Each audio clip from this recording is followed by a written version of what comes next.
What do you do with Germany after the war? How do you bring justice after the Holocaust? When they were putting Nuremberg together, they needed somebody to be in the courtroom. Really, Nuremberg is a trial that everybody watches and everybody follows.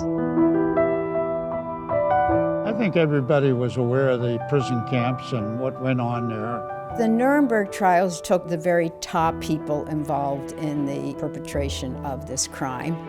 Göring was there and Hess was there. It's exciting that we have a Pittsburgh connection to the Nuremberg trials because those trials were so important. I love the fact that we have somebody from Pittsburgh who was there.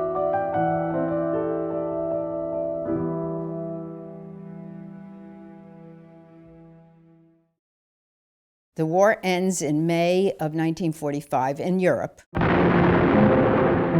trial actually begins in November of 1945 and ends in October of 46. There were 12 trials, the first trial being the one that's the most famous.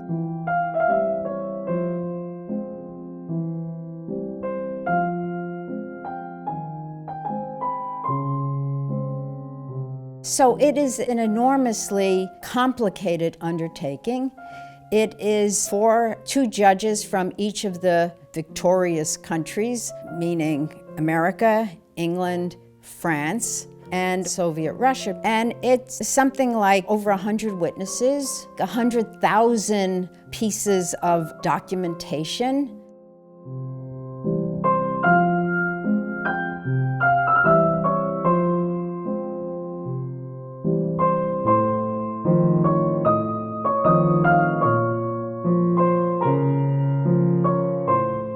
I ended up in an armored division. Third Army was in the middle of Europe. The Ninth Army was up towards Holland and the north. And the French were down below in the 7th. Yeah, we went through the middle of Europe, with the Patton. Then it became time for the war to end. I ended up in the first Signal Corps. And when they were putting Nuremberg together, they needed somebody to be in the courtroom to see that things were working. So they went to the Signal Corps. The man that was running the organization, he was a captain, and he got word from Nuremberg he needed 2 people, and he says, I'm going to ask for volunteers, and I know you don't volunteer. This is good duty, so volunteer. So we did. That's how I ended up in Nuremberg.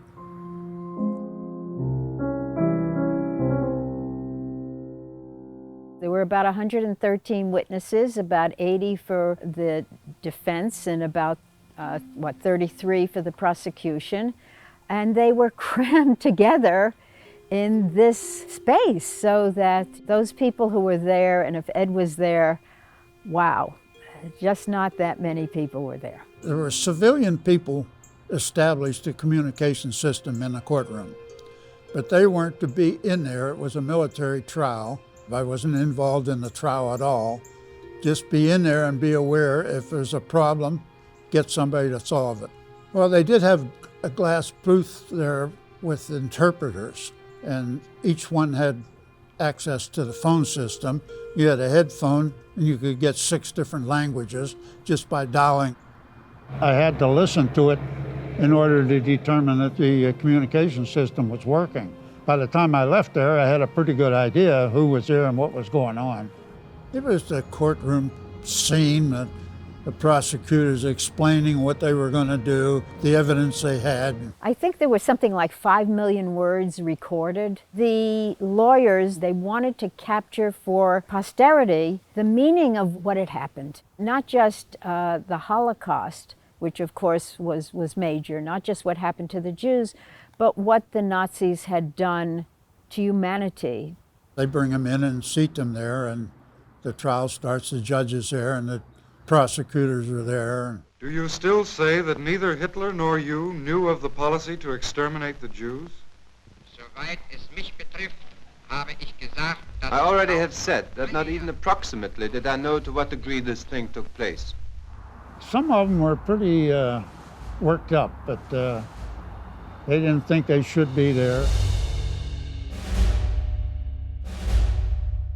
What's interesting is how these men followed Hitler. He didn't have PhDs, he didn't have army service or a tremendous record in the army. He was an ordinary guy, and yet he was able to convince these people, many of whom were far more educated than he and far more experienced than he.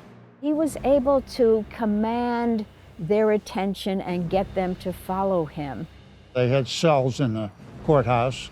They were kept in the cells, and they were brought into the courtroom every morning. And, well, they weren't powerful there.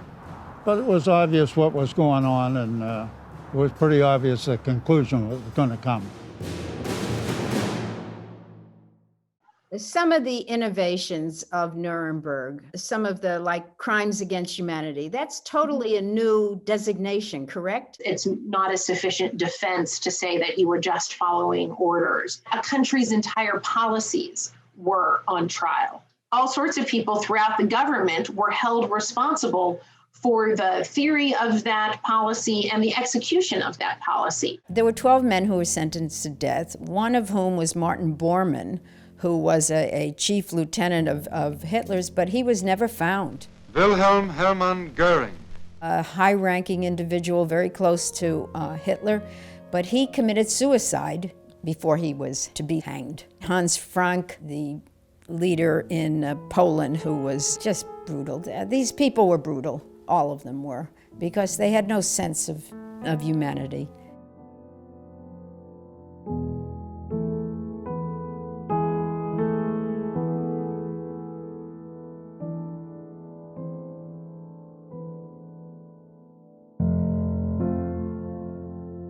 And this is one of the great disturbing realities of the Holocaust. The Holocaust was perpetrated by educated people who used their education in the service of murder and destruction.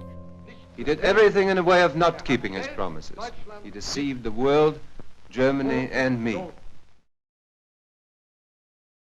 I was there probably about 3 months. Our unit that we were attached to was going home, and the person in charge came and said, "Look, you can stay here forever, but you have to sign up for a 4-year hitch." Well, there wasn't any choice there. I was waiting to go home.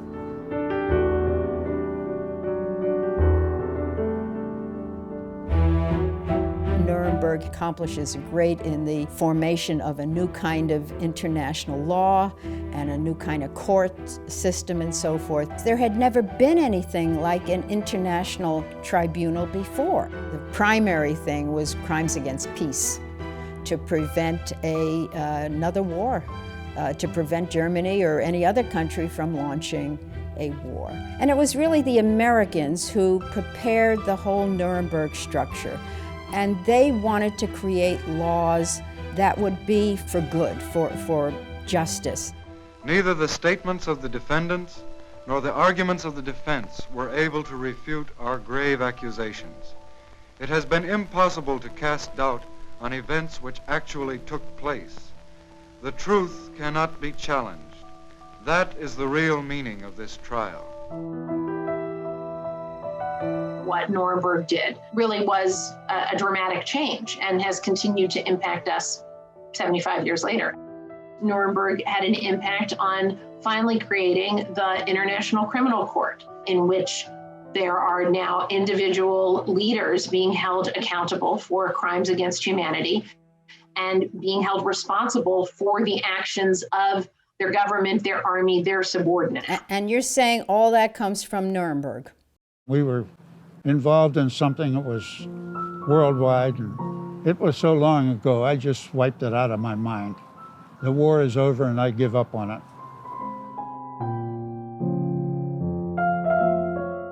Rudolf Hess, guilty of conspiracy and crimes against peace.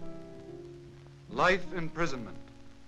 Joachim von Ribbentrop, guilty of conspiracy, crimes against peace, war crimes, and crimes against humanity.